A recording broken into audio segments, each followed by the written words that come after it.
Assalamu alaikum wa rahmatullahi wa barakatuh, sister. How are you? Walaikum assalam wa rahmatullahi wa barakatuh. Alhamdulillah, I'm fine. How are you, sister? Alhamdulillah, alhamdulillah, very well, thank you. Sister, could you introduce yourself for us and let us know a little bit about what you do, inshallah? Sure. So I go by the name Burkavian on Instagram, and I'm married. I'm a mother of two, and I'm a traveler. And yeah, I guess that's it. Alhamdulillah, Jazakallah khair for joining us today on the Niqabi Diaries. Really appreciate it. So, can you tell us what is the meaning of Burkavian? Yeah, it's a combination of two words. It's one is obviously burqa, because I wear a burqa or an abaya, you can say. And avian is an adjective. It means it is something that is related to birds. So I thought of a name Burkavian, that I always thought of myself as a free spirit or a free bird. So I came up with Burkavian. Mashallah, that's a really nice name. I like that, mashallah. Because when I saw your Instagram and I looked at the name, I could see the burqa part in the beginning, but I was thinking, like, what is the meaning of this? Alhamdulillah, it's very nice. So can you explain to us, you said you're a traveler. What does that entail? Basically, I'm not a full-time traveler, but I do love to travel, and my husband loves it too. So whenever we get time, when he gets off work and I can manage with, have the kids, somebody have the kids babysit, and then we go on traveling, explore Pakistan. And basically for me, it's not just traveling, and it's a spiritual journey for me as well, because I find solace in traveling, and I find myself closer to Allah when I'm traveling. And whenever I'm close to nature, it makes me think about Allah subhanahu wa ta'ala, and that's more about it, I think. Alhamdulillah, I can definitely identify with that, mashallah. So you obviously you wear the niqab. So what made you want to wear it? How long have you been wearing it? So I'm wearing it since 2007, so it makes it about 12 years, I think. Okay, alhamdulillah. Yeah, and what made me wear it? It's a long story. I hope you don't mind. Yes, please. Can you tell us? Yeah, I mean, it wasn't just overnight, and there were a good 7 to 8 months, and it all started when I was in the university. I was studying engineering, and at that time I didn't cover my head. I was sort of practicing, in the sense that I prayed regularly, I read the Quran, I fasted, the usual, but I just didn't cover my head. Okay. So anyway, it was Ramadan, and I was heading home one weekend. I was at a bus stop waiting for the bus, when a lady appeared. She approached me, and she was fully covered, like she wore the abaya and the niqab, and she said, "Excuse me." And I thought maybe she wants to inquire about a bus or some place. So I said yes, and then she caught me off guard, and she said, "Are you a Muslim?" And I was confused by this question, and I thought that I didn't hear her right or something. But then I said yes, and she said, "Are you fasting?" And I said yes. And then she asked, "Then why aren't you covering your head?" So at that point, I was very furious, and I replied rudely that it's none of your business. And then the bus came, and I went about my business. And then on Sunday, it was 2005, and a massive earthquake hit Pakistan that day. It had caused a lot of damage. There were lots of deaths, and it was enough to, jolt everybody. But I was safe. My family was safe, alhamdulillah. Alhamdulillah. And then I had to head back to the university. So while I was traveling, I studied in a different city. So I had about 2 hours of traveling time.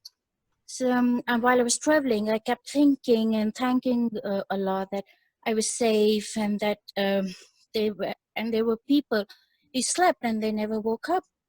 And then all of a sudden, I remembered that girl and her question. And once again, I was all furious and fuming and thinking, who Subhanallah. does she think she is? Asking me such a question. What kind of question was that? I mean, was she dumb or anything? Asking me, are you a Muslim? Of course I'm a Muslim. I live in a Muslim country. And um, and then of course, don't I look like a Muslim? And at that point, a voice firmly answered in my head, no, no, you don't look like a Muslim.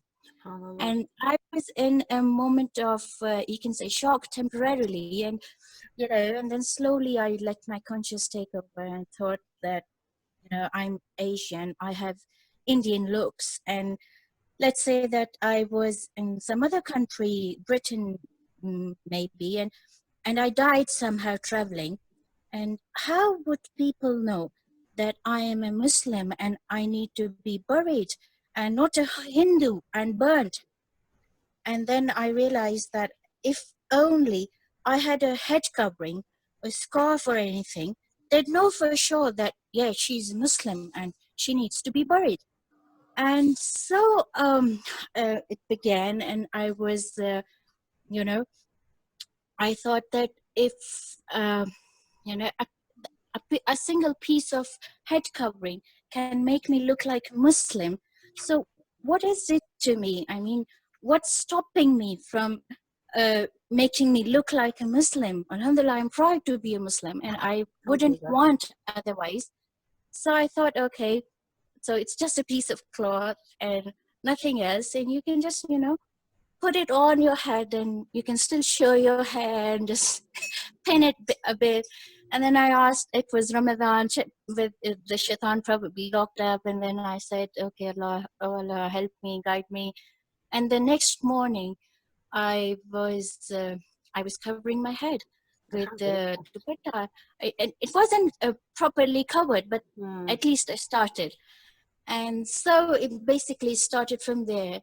And with that, slowly, with the passage of time, I mean 4 or 5 months later, I started covering my head properly with a scarf. And then the the sleeves of my clothes slowly they became proper, with my arms covering. And after maybe about 2 3 months later, I was a friend of mine had taken me to an Islamic school, and there was some kind of lecture there. And while we were waiting, there was a poster they had displayed outside, and it basically said that there was a main question, and it said that, why don't you wear the hijab, and what are the reasons that stop you from wearing the hijab? And there were a list of reasons, and that anybody could possibly think of, that how would I look, I wouldn't look nice, and what would people say. And I mean, every other question was there. And I went through all of them and thinking, yeah, that's what I think, that's what I think. And at the end of the poster, there was just one little thing mentioned, and it was a part of an ayah from the Quran, and it said that um, I surrender, I accept, and I surrender. SubhanAllah. And that, it just, um, I had, a kind of shara sadar. It just went deep into my heart, and I just felt that, yes, that's what I need to do as well. And I said then and there that, oh Allah, I surrender too. Okay, if that's what you want, I surrender too. And then I started wearing the abaya, and then when I had enough courage, I started the niqab. And since Alhamdulillah. then, it's been a never-ending story. Alhamdulillah. MashaAllah. That's a beautiful story. Alhamdulillah. Wow. So with your transition, mashallah, obviously it was quite a long, um, you know, process, but mashallah, a very beautiful process as well. Did you find it easy starting to wear the niqab? Actually, when I was, I often I used to think about starting it, but Mhm. as you can say, the society pressure or peer pressure or anything, but the ayah that actually helped me a lot. And I said, okay, if I have to surrender, then it has to be fully surrender. It has to be a Yeah. full surrender. So it was basically a big leap, but once I did it, then I didn't really have any obstacle or any difficulties. Alhamdulillah, mashallah. Basically, you just have to take a leap of faith. That's it. Yeah, subhanallah. I think this is the a main thing. Like when we reflect on the meaning of Islam itself, that it means submission to Allah, then it makes other things in life very easy. I think any decision that you want to make, if you remember that you're supposed to submit to Allah and that's the main thing, and that's your main worry, then everything, all the other decisions in your life will become easier, inshallah. Helps to Yeah, put things in that's perspective all the time. Alhamdulillah. So, did you find any kind of obstacles from anyone in your family for wearing it? Like, because you've made quite a big turnaround um, from not wearing it. no, no, not really. Covering your face, a veil or niqab, it isn't very uncommon in Pakistan. My Alhamdulillah. family is quite open to anything, and they didn't actually stop me, but just the usual. My family, my brothers and my sister, they used to joke around, and uh, they've never meant anything, obviously, but they Mm, used to joke around that, oh my god, you've started this face covering now, what's going to happen. They used to find it difficult when if we were eating out, they'd find it difficult to find a place for me at the corner, because mm, at that time I was new, I didn't know how to eat with the niqab on. So I preferred a place that was in the corner. So with the passage of time, they got used to, and that's it. They didn't really stop me or anything, but mashallah, they just alhamdulillah. used to joke around a bit. That's it. Alhamdulillah. So, you mentioned earlier on that you studied engineering at university. So, have you been working as an engineer, or if not, what kind of work have you been Uh, doing? Not really. I did study engineering. I am a textile engineer. I Okay. majored in yarn Alhamdulillah. manufacturing. But by the end of the university, as I just told you, I had quite a bit of transition Hmm. or a journey, you can say. So when I ended my education, I was really interested in understanding the Quran. I read it, I used to recite it, but obviously I'm not Arabic. I didn't understand what it said. I had to read the translation, and for me, reading the translation was a tricky part. I got bored, and then I just thought that why am I not able to understand Quran as it is? And I wanted to understand it. I just as it is. I didn't want to read any translations. So I went to an Islamic institution, if you know Al Huda, Dr. Farah Hashmi, and there I Alhamdulillah, studied. mashallah, great. Yeah. So I studied for a year over there, and now Alhamdulillah I can understand Quran without any translation. Alhamdulillah. And that's it. So I left my engineering, and but I've worked on and off. I worked as a teacher, Hmm. and that's it. And how did you find that wearing the niqab? um there was only once when I wore it, actually in this school. Otherwise, with kids around, I don't wear the niqab in the classroom. Yeah, alhamdulillah, because you don't need it. So, Yeah. yeah, So, alhamdulillah. hmm. I think that's one So thing that people have like a misconception. They think that you have to, once you're wearing the niqab, you have to be wearing it like consistently all the time. But actually, if you're in an environment where there's no, non-mahram males, no, males that you're not related to, then you can show your face, especially to young children. I think there's a lot of misconceptions that we have in our head, but once we come across them, then we realize that there's no such thing. Mm, It's not such a big deal. alhamdulillah. So, would you say that the niqab is a barrier, and if so, why or why not? No, I don't think it's a barrier. I think that is just something that's in our head. I mean, it doesn't stop us from doing what we want. I mean, if I take my example, it hasn't stopped me from traveling and having fun and doing what I want. So I don't think it's a barrier. It's I think, and a wrong one. Alhamdulillah, we just had a little bit of lagging there. So you said that you don't think it's a barrier. It just did a little bit of lagging. But alhamdulillah, you're still online, Okay. sister? Yeah. I'll repeat it again. Can you hear me? Yes. So I said that I don't think it's a barrier. I think it's just in our heads. It's basically people perceive it that way. It's not that. I mean, if you look at me, it hasn't stopped me from anything. I travel with it and I do what I want. I can have fun, and there's nothing stopping me. So I think it's just a perception and a wrong one as well. Alhamdulillah. Alhamdulillah. So have you met anybody who would like to wear the niqab, for example, but they haven't, or they feel like maybe self-conscious, or they don't have the confidence to wear it?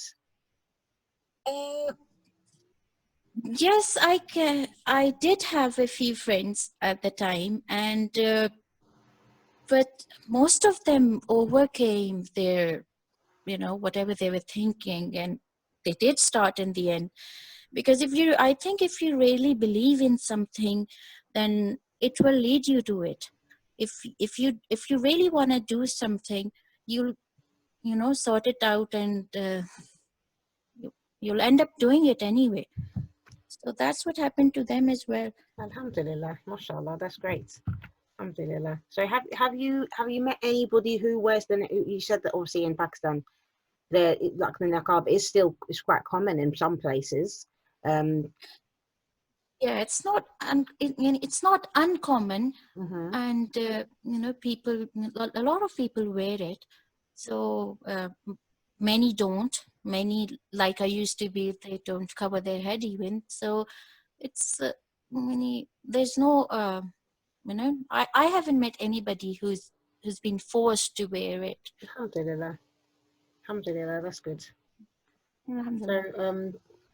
do you feel, as somebody who's obviously you've gone through the three stages from not wearing it to then wearing the hijab to then wearing the niqab, do you feel that you get treated differently wearing the niqab now than before when you wasn't wearing a hijab or wearing the hijab?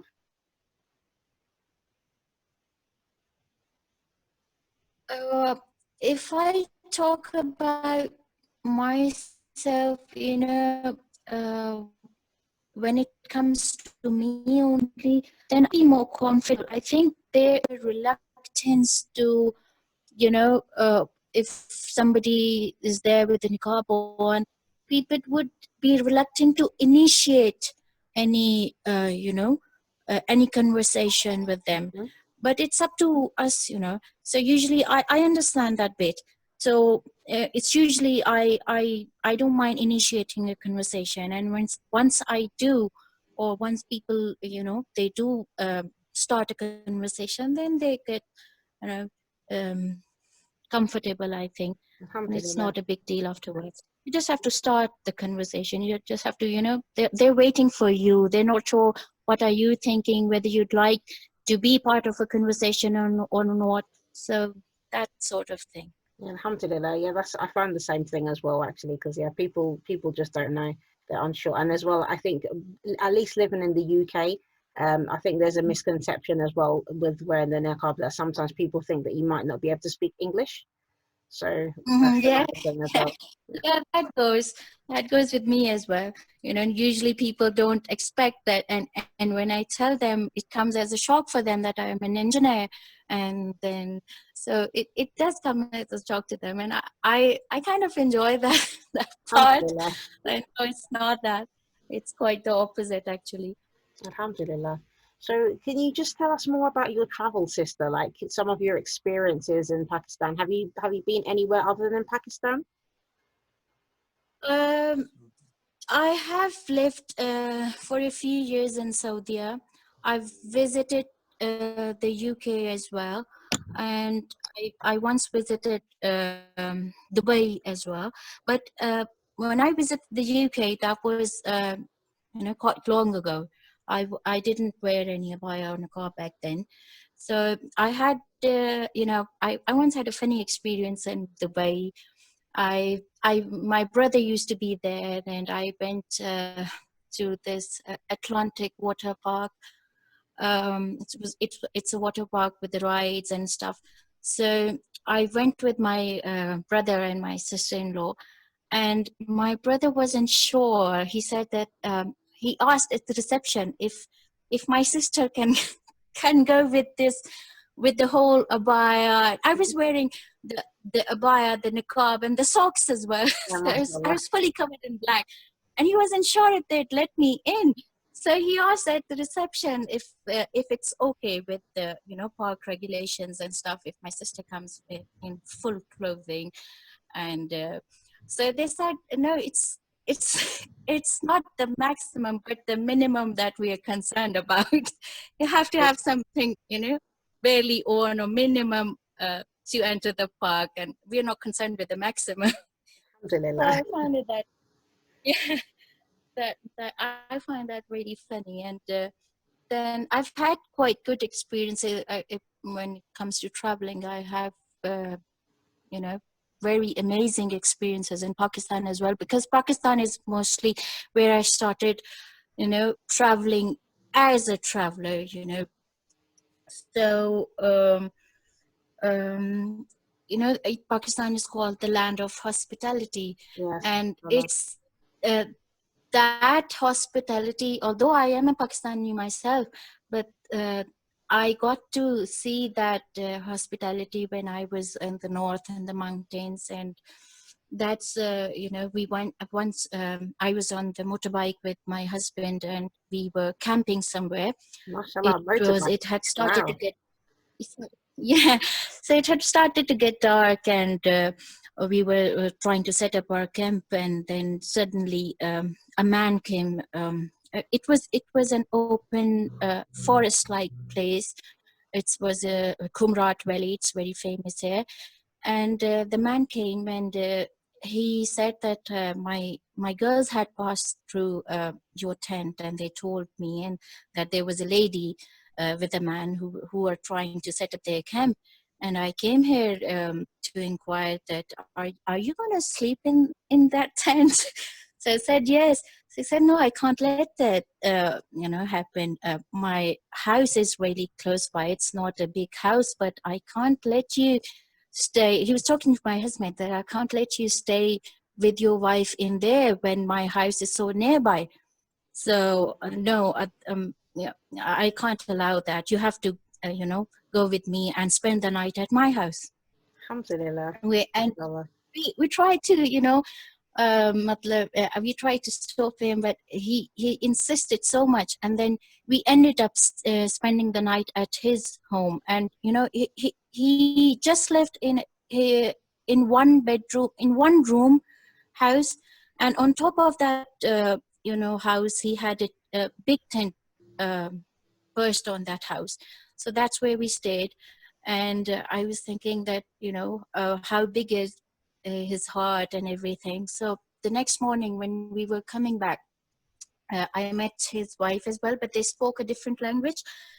So she said something to him, and he translated. He said that my wife was asking that you can ask them, I mean, ask for our number and name. So he said that I said no, I'm not going to ask their name, and I'm not going to ask them for their number. And what for? Because I let them stay in my house, so I can go over and then stay at their house when I go over to their place. So that's not what I intended to do when I asked them over to stay. I asked them over to stay for Allah, and I didn't expect any favor in return. So I'm not going to ask their phone numbers or their names. So I did it Mashallah. for Allah, and that's it. Alhamdulillah. That's beautiful. So Mashallah. Wow. yeah, that was a really beautiful experiences, and I had quite a few similar experiences there as well. So Wow. that's it. Mashallah, sounds These amazing. are the, yeah, it is, especially in the mountains. The people really are, they are very welcoming, they're very loving, very caring.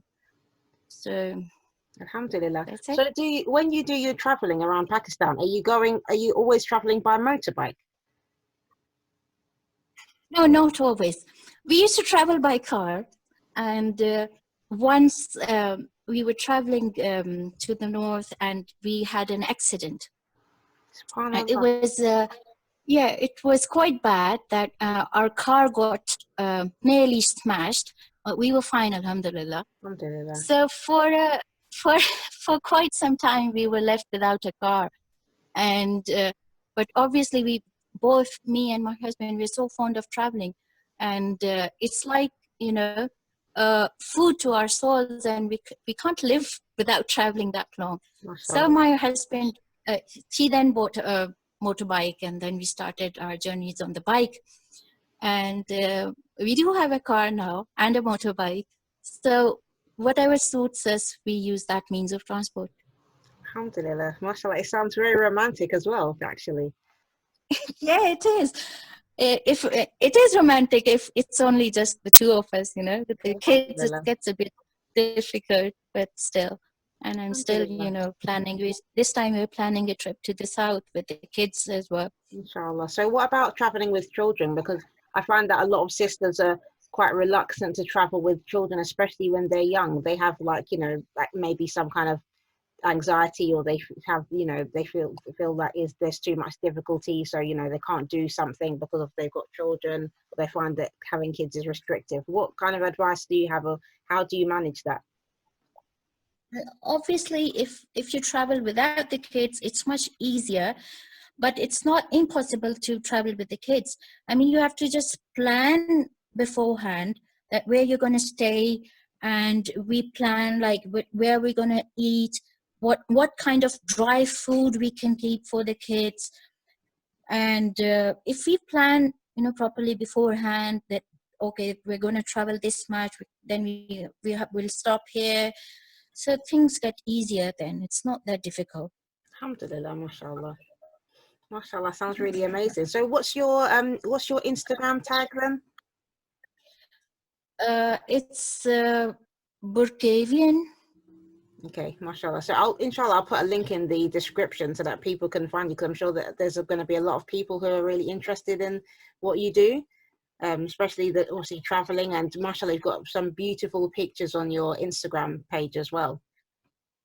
Yes, I've just only started the page, and basically it took me a good 8 or 9 years to get the courage to put. I'm quite a Really? private person, Alhamdulillah. so so it's taken me a long time to get the courage to post it online and stuff. So, and basically what made me post them was I wanted to break the stereotype image that a person with a baya and a niqab, they can travel, they can have fun, because usually what happens is that people, they get whenever they see a person with an abaya and a niqab, they get an image that that person must be, very pious, and he doesn't want anything to do with the dunya or something like that. Mm, So it's a bit of a challenge for me as well, to live up to that reputation, because after all, we are humans, and we are bound to err,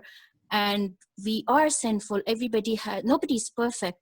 So it is a, the one, as you were asking about barrier. So I can say that this is one aspect in which I have, you know I've I have reservations, or I feel difficulties, that it's the expectation of the people when they see a niqabi. mm, And people often think that, now you're wearing a niqab, you can't, have fun, you can't do all the things that I usually do. So that made me, put the stuff online, and that it's not that. I mean, it's the people need to understand that this is just a dress code. It's yes, of not the course. personality. The personality Alhamdulillah. is behind that niqab, and everybody has different personalities. They can be shy, they can be confident, they can be, fun loving, and so we have to accept their personality, not think of them otherwise, or not label them as niqabi or something. That so that's a bit of a struggle. There are guilt feelings as well. For example, if we end up doing something that people weren't expecting, and then you come across some guilt feeling as well, that oh, maybe I'm whether I want it or not, or I am after all an ambassador of Islam, and I don't know if I lived up to that reputation or not, or I don't know if I made somebody go off, uh, if I've put off somebody from Islam. So in the end, I just ask Allah to help me and guide me, and don't let anybody, I not be the reason that anybody is put off from Islam. Alhamdulillah, khair inshallah. MashaAllah, that's really beautiful advice. And I definitely can agree with you like on those points as well, because I do have the same experience too. Finally, sister, just to close off the interview, um, can you give any advice to sisters who might want to wear the niqab, or they're thinking about it, but they're afraid to wear it? Yeah, I I tell them not to, rush in, and take their time and really, think about why do they want to do it. Because if they want to please Allah, that's fine. That's basically why we do different things in Islam. But they really have to understand the reasons behind it, that why, or and they have to ask themselves, that are they willing to surrender to Allah. And for somebody, it's not that easy. I think for everybody, for somebody wearing a niqab is easier, and offering their salah is probably difficult. For somebody, offering salah is easier, and wearing the niqab is easy, not that easy. So you really have to go deep down and think over why do you want to do it. And when you're sure in your heart, then you can start doing it. And then once you do it, you shouldn't go back.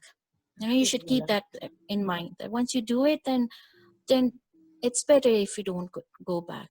I did Alhamdulillah. I did I did that. I Not the niqab, I used to wear the scarf on and off, because I didn't really understand the purpose behind it. But Yes. once I was doing it consciously, I never went back. Alhamdulillah, mashallah. So finally, what does the niqab mean to you? Well, it's part of me now. It's part of my personality, my identity. As I said, that I wanted to look like a Muslim. It not only makes me look like a Muslim, it also makes me feel like a Muslim. And it's something that's very close to my heart, because when I did it, I actually kind of I did it to please Allah, and in a way I thought that it was something that I wanted to give Allah from my part. It's always been that Allah has given us so much, but what have we done for Allah? So it was kind of like my gift to Allah subhanahu wa ta'ala. So it's something that's really close to my heart. It's something that I cherish. And that's it.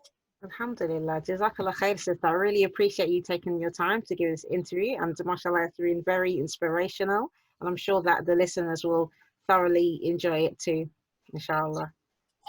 Alhamdulillah. Thank you, sister. Jazakallah. Wa iyak. Okay, sister, Jazakallah khair. Assalamu alaikum wa rahmatullahi wa barakatuh. Wa alaikum assalam wa rahmatullahi wa barakatuh.